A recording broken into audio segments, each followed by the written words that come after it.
नमस्कार दोस्तों। आज हम देखेंगे भारतीय इतिहास में ऋग्वैदिक काल के बारे में, जो ऋग्वैदिक काल का दूसरा भाग है। इससे पहले हमने ऋग्वैदिक काल के प्रारंभिक चरण में 4 वेदों के बारे में और ऋग्वैदिक काल के 10 मंडल के बारे में देख चुके हैं। आज स्टार्ट करते हैं ऋग्वैदिक काल में उनके अनेक प्रकार की स्थितियों के बारे में। तो दोस्तों, जैसा कि हमने देखा था कि इनके ऋग्वैदिक काल में जो स्रोत हैं वो ऋग्वेद से प्राप्त होता है। ऋग्वेद से हमें ऋग्वैदिक काल के बारे में जानने को मिलता है। तो ऋग्वैदिक काल में सबसे पहले अगर देखें सामाजिक स्थिति, जो ऋग्वैदिक काल है वहाँ के लोगों की सामाजिक स्थिति कैसी थी। तो यदि हम परिवार की बात करें तो ऋग्वैदिक काल में पितृसत्तात्मक परिवार चलता था, अर्थात पिता की महत्ता होती थी। जैसे कि अभी आज के डेट में जो इंडिया भारत में पितृसत्तात्मक समाज है, वैसे ही उस टाइम पे पितृसत्तात्मक था। अर्थात जैसे हम सरनेम लगाते हैं वो पिता के सरनेम को लगाते हैं, उसको कहते हैं पितृसत्तात्मक।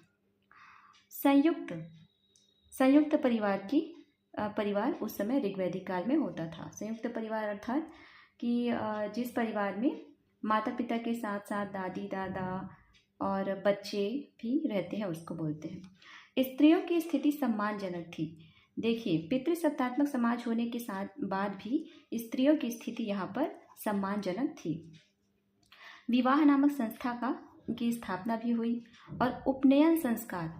दोस्तों, जैसे कि आज हम देखते हैं उपनयन संस्कार, जिसमें मेल, आज के डेट में जो मेल जो पुरुष हैं उनका उपनयन संस्कार होता है, किंतु ऋग्वैदिक काल में स्त्रियों का भी उपनयन संस्कार होता था। अब बात करें यहाँ पर कौन कौन सी ऐसी रीतियाँ थी, कुरीतियाँ जो व्याप्त नहीं थी। तो इसके लिए हम एक ट्रिक याद रख सकते हैं। जैसे कि आज के डेट में अगर हम देखें तो जितनी भी कुरीतियाँ हैं उसको हम यहाँ पर ऋग्वैदिक काल में नहीं था। जो आज के मॉडर्न इंडिया में जो भी कुरीतियाँ हैं जिसको हम दूर करने की बात करते हैं, वो सारी कुरीतियाँ ऋग्वैदिक काल में नहीं थी। जैसा कि हम देख सकते हैं, बाल विवाह वहाँ पर नहीं होता था, जाति प्रथा नहीं थी, छुआछूत नहीं होता था, सती प्रथा नहीं थी, पर्दा प्रथा नहीं प्रचलन में नहीं था। और क्या क्या था, तो जैसे कि नियोग प्रथा कि जैसे संतान ना हो तो अन्य पुरुष से जो संतान प्राप्त होते हैं उसको नियोग प्रथा कहते हैं। पुनर्विवाह, बहुपति विवाह, समतावादी समाज, साथ ही दहेज प्रथा भी प्रारंभ हुआ था, किंतु वहाँ पर गाय दिया जाता था, दहेज में गाय को दिया जाता था। वर्ण व्यवस्था जो थी वो कर्म के आधार पर थी, जन्म आधारित ना होकर कर्म के आधार पर थी। आज अगर हम देखें तो वह जन्म आधारित हो गया है। पुनर्जन्म में विश्वास करते थे, जो ऋग्वैदिक काल के लोग हैं पुनर्जन्म में विश्वास करते थे। चलिए अब बात करते हैं राजनीतिक या प्रशासनिक स्थिति की। तो राजनीतिक स्थिति में अगर देखें तो इसमें कई इकाई में विभाजित थी तथा उनके प्रमुख को कहा जाता था इनके इकाई के अनुसार। तो जैसे कि सबसे बड़ी इकाई थी राष्ट्र के जो प्रमुख हैं उनको सम्राट कहा जाता था। उसके बाद आता था जन, उससे छोटी इकाई जन के प्रमुख को राजन कहते थे। उससे छोटी इकाई को विश कहते थे और विश के प्रमुख विशपति कहलाता था। उससे छोटा ग्राम होता था और उसके प्रमुख को ग्रामणी कहते थे।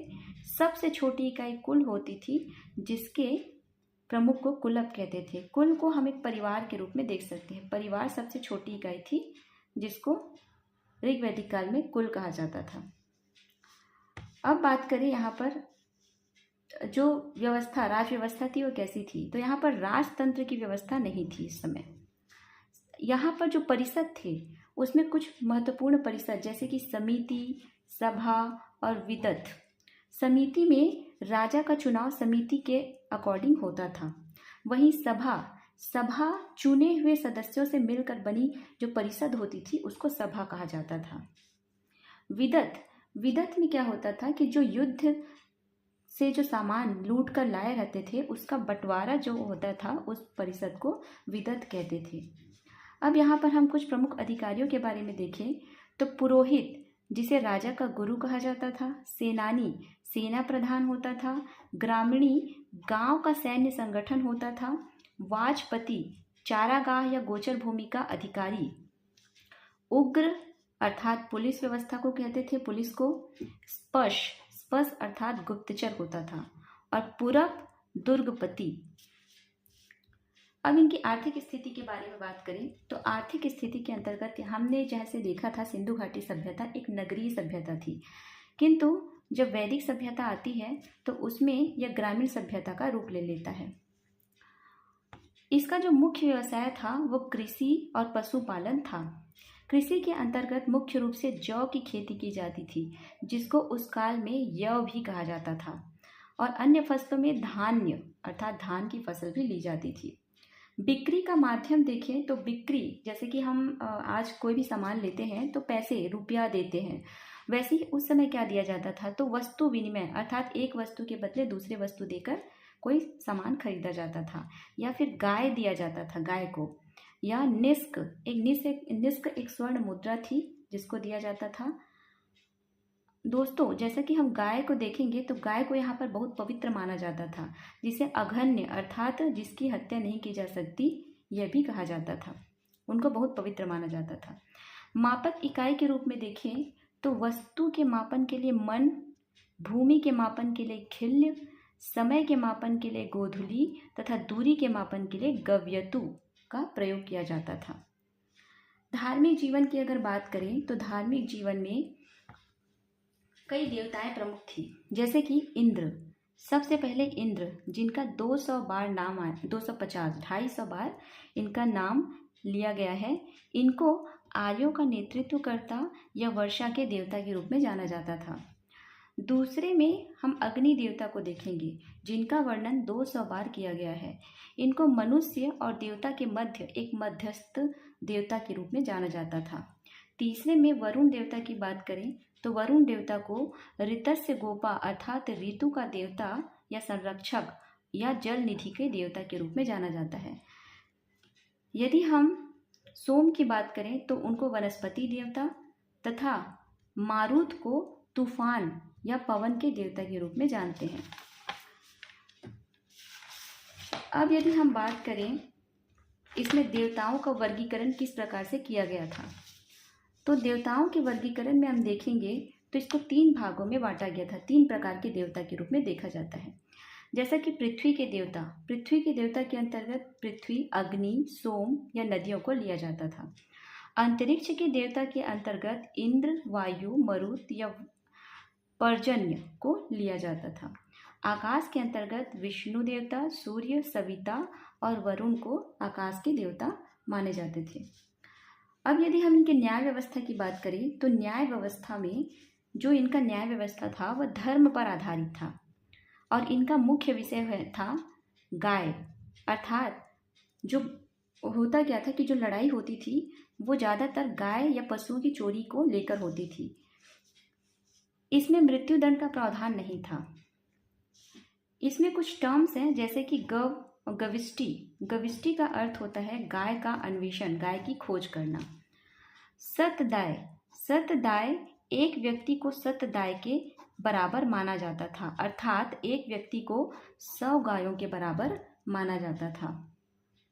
अन्य फैक्ट में देखें तो जैसा कि हमने देखा था, गायत्री मंत्र ऋग्वेद के 3 मंडल में गायत्री मंत्र का वर्णन है, जिसमें कि हम सविता नामक देवता की पूजा या आराधना करते हैं। दोस्तों, ऋग्वैदिक काल में ही दसराग युद्ध का वर्णन मिलता है। दसराग युद्ध जो कि रावी नदी के तट के किनारे हुआ था, इसमें 2 गुट शामिल थे। पहला गुट था भारत जन का प्रमुख सुदास और दूसरा गुट था 10 राजाएं, जिसमें कि सुदास जो है वो विजित होते हैं इस युद्ध में, और इन्हीं के नाम पर, इन्हीं के जन के नाम पर भारत का नाम भारत पड़ता है। नदी में अगर देखें तो सिंधु और सरस्वती नदी को बहुत ही पवित्र नदी माना जाता था। अब यदि हम देखें आर्यों के मूल स्थान अर्थात आर्यों का आगमन कहाँ से हुआ है, इसके बारे में कई लोगों ने अलग अलग तथ्य दिए हैं। कई लोगों ने अलग अलग जगह बताया है। जैसे कि सामान्य रूप से हम देखें तो उनको मध्य एशिया से आया हुआ मानते हैं, किंतु दयानंद सरस्वती ने उन्हें तिब्बत वाले एरिया से आया हुआ मानते हैं, जो जिसका हमको जो साक्ष्य है वह सत्यार्थ प्रकाश से पता चलता है। यदि हम लोकमान्य तिलक की बात करें तो लोकमान्य तिलक ने इन्हें नॉर्थ पोल अर्थात उत्तर ध्रुव से आया हुआ मानते हैं। मैक्स मूलर ने इन्हें मध्य एशिया से आया बताए हैं। अविनाश चंद्र दास ने आर्यों को सप्त सैंधव प्रदेश से आया हुआ बताए हैं। एडवर्ड मेयर कीथ ने मध्य एशिया के पामीर क्षेत्र जो कि सबसे ऊपर में पड़ता है वहाँ से आर्यों का आगमन बताते हैं। के शर्मा ने हिमालय से इनका आगमन बताया है। दोस्तों सबसे प्रचलित अगर हम देखें सबसे प्रमाणित मत तो इसमें आल्पस पर्वत के पूर्वी भाग में स्थित यूरेशिया से आर्यों के आगमन का वर्णन मिलता है। Thank you.